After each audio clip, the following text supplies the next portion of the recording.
The almost 2,000-year-old Catholic Church is one of the oldest institutions in the world. The Catholic tradition considers itself a continuation, not a branch or successor, to early Christianity. Still, some non-Catholic theologians and historians dispute this claim. For the sake of this video, we shall start at the perceived beginning of Catholicism by its followers, which lay with its Messiah, Jesus Christ.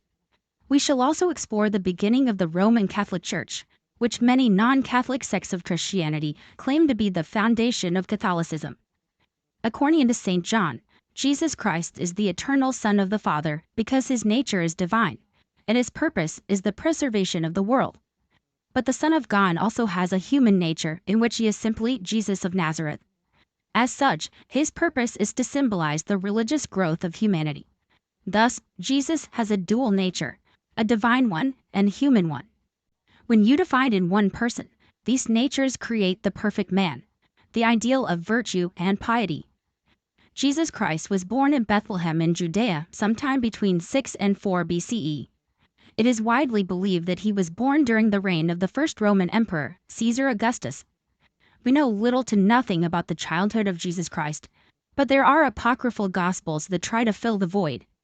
Jesus started his public mission around the age of 30 and was inaugurated as the Messiah by baptism, performed by John the Baptist. But his public work lasted for only about 3 years. The most profound meaning of the history of the Christian religion, and subsequently Catholicism, is condensed in these 3 years. Jesus was a Jew, and he was introduced to Jewish teachings. His teachings never left the sphere of Jewish beliefs, but he expanded on them and gave them a new meaning. He chose 12 apostles, also Jews, and 70, sometimes 72, Gentile disciples. Gentiles do not practice the Jewish faith. They were all common people, illiterate fishermen and field workers. He did not choose scholars and leaders, nor did he preach to mainly wealthy and powerful individuals. His world revolved around the lowborn, of sinners, thieves, and betrayers. He traveled through Palestine and the towns and villages north of the Sea of Galilee, teaching with power and authority that gave him the people's unconditional obedience and love. He had no previous training on how to teach, and he had to rely on his intuition and experience to shape the minds of his disciples. The culmination of Christ's mission came with his entrance into the city of Jerusalem.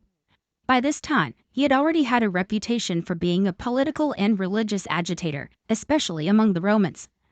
Much of what we know about Jesus and his life comes from the Gospels written by the 4 evangelists, Mark, Matthew, Luke, and John.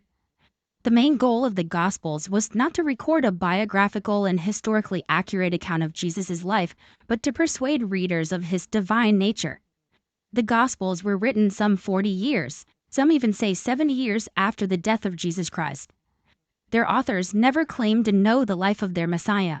They simply wrote down what remained in the collective memory of the Christian communities. It is this collective memory that lived on to form the Catholic Church. The Christian faith began with the act of resurrection.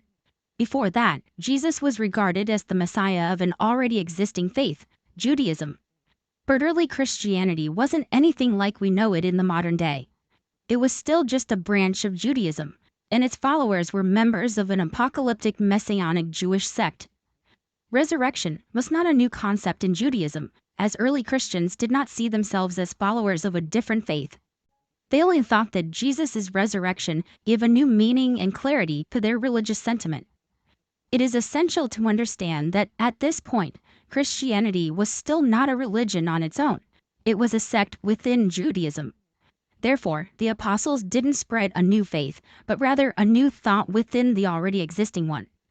The apostles and their followers remained faithful to the temple and Judaic law.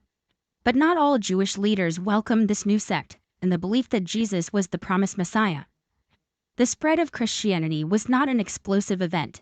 Instead, it occurred gradually. At first, it came to the Jewish communities around the Mediterranean Sea. As they began fearing persecution in Jerusalem, the apostles spread their faith in other countries. When the first Christians reached Antioch, an ancient Greek city in modern-day Turkey, the spread of the church exploded and changed the history of the world. This was one of the first places where the Gentiles were baptized, and the faith spread out of the closed Jewish communities. Paul is regarded as the most important individual of the apostolic age. The New Testament has 27 books, of which Paul authored 14. These are known as the Pauline epistles. Some of these were most likely written by his students in his name, but at least 7 of them have been authenticated as being Paul's work. To appeal to the non-Jews, Paul stripped the Gospels of all Jewish characteristics and made them more attractive to everyone. Paul saw Christianity as a liberation from the strict laws of the Jewish faith, and he believed that it was enough to have faith in Jesus to receive salvation. Around 50 CE, the Council of Jerusalem was summoned. The main goal was to resolve the issue of the Gentiles once and for all. Surprisingly, Peter spoke positively about the Gentiles, expressing his belief that both Jews and non-Jews were granted salvation through the grace of Jesus. Peter is an important figure in the Christian faith. Jesus granted him preeminence, so he is seen as the bedrock of the Catholic institution. In fact, the Bishop of Rome, also known as the Pope, is considered the apostolic successor to Peter. The Council of Jerusalem decided to allow the Gentiles exemption from some Jewish laws, but not others. Many traditionalists were content, but some refuted the decision. The Roman tribune arrested Paul, thus saving his life from conservative Jews. St. Paul appealed to Emperor Nero to transfer him to Rome. Pagan Rome could not allow the spread of a new uniform version of Judaism. They perceived it as a threat not only to their religious values, but to the status quo as well. Paul was eventually sentenced to death in Rome and was beheaded. However, Christianity had continued to spread, and by the end of the 1st century, it was a well-established faith. As for the exact date of the Catholic faith, that remains a matter of some dispute. According to the Catholic tradition, the Catholic Church was established exactly 50 days after the crucifixion, on Pentecost. For the first 60 or so years, it was referred to as the Way. But by the beginning of the 2nd century, the word Catholic started finding its way into the zeitgeist. One of the earliest usages of the word comes from a letter written by St. Ignatius in 108. So, they consider the apostolic age a purview of the Catholic Church. Some historians suggest otherwise, claiming that Constantine founded the Catholic Church. This school of thought believes that there is no clear lineage from the apostles to the Pope, and that the problem of the Great Apostasy, which was emphasized in the Lutheran Reformation, was present even during the 1st and 2nd centuries. Furthermore, the first official Catholic Church was the Roman Catholic Church, founded in the 4th century. The spread of Christianity among pagans, though it was persecuted during the previous 3 centuries, was quite the phenomenon. There are different theories as to what contributed to this spread. A popular claim is that its disregard for the status quo made it famous. In other words, Christianity owes its success to the love it preached. The Christians devoted themselves not only to the rich, but also to the workers, slaves, sinners, prisoners, soldiers, travelers, orphans, widows, and anyone in peril and need. Christianity had a morally higher ground, but it did not boast about it. It was a religion of peace and love. Many converted pagans, among them philosophers Tatian and Justin, admitted that they were attracted to Christianity because of its morals. While there was a hierarchy of the missionaries, apostles, and other officials of the Christian Church, it had become a well-defined system by the 2nd century with authorities such as bishops, priests, and deacons. This organization came in the form of the monarchical episcopate, shortly after the first epistle of Clement. The Church built its structure on 3 doctrines: the bishops, or the apostles' direct successors, the canonical scripture, and the authoritative creed. Over the years, the Church of Rome had raised itself above the other churches because it claimed to be the seed of Saints Paul and Peter. It became even more powerful when Christianity was adopted by the Roman emperors, especially Constantine. In 313, he met with Licinius, who ruled part of the empire, and pressured him into agreeing on complete religious tolerance.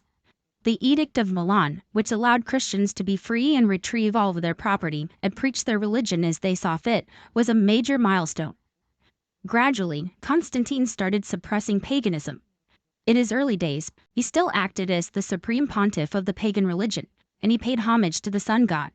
But later, he started publicly displaying Christian symbols and imposing various restrictions on pagan ceremonies and rituals.